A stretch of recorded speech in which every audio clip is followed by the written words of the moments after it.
Magandang umaga! Kumusta po? Narito po ulit ang update natin para sa lagay ng ating panahon. Ngayong umaga po ng August 9, 2026. Sa ngayon po ay wala na tayong binabantayan na sama ng panahon dito po sa loob ng ating area of responsibility. Maliban po sa habagat na nakakaapekto sa kanluran ng ating bansa, lalo na po sa Luzon. Ito po ay hinahatak ng 4 na sama ng panahon.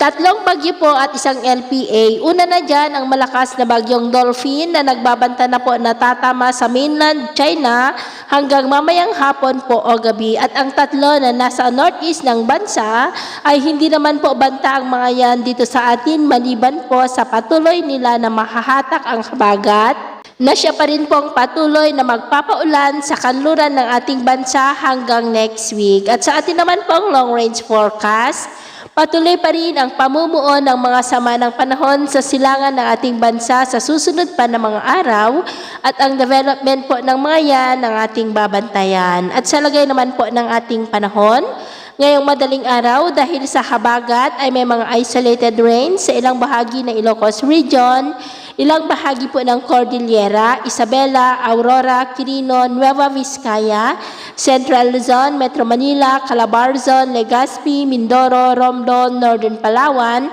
Antique, Iloilo, Negros at Lanao del Norte.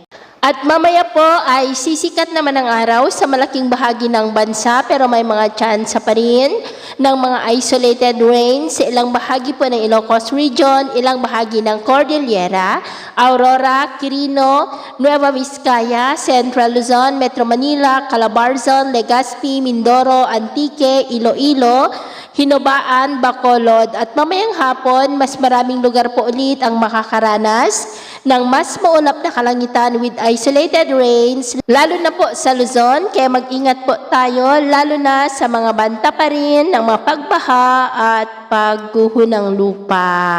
Sa atin naman pong mga baybayin, dahil po kay bagyong Dolphin at habagat ay maalon po ngayon sa mga baybayin ng extreme northern Luzon, kanlurang baybayin ng Luzon at silangang baybayin ng ating bansa na ang mga alon po ay posible na aabot hanggang sa 2.5 to 4.5 meters height.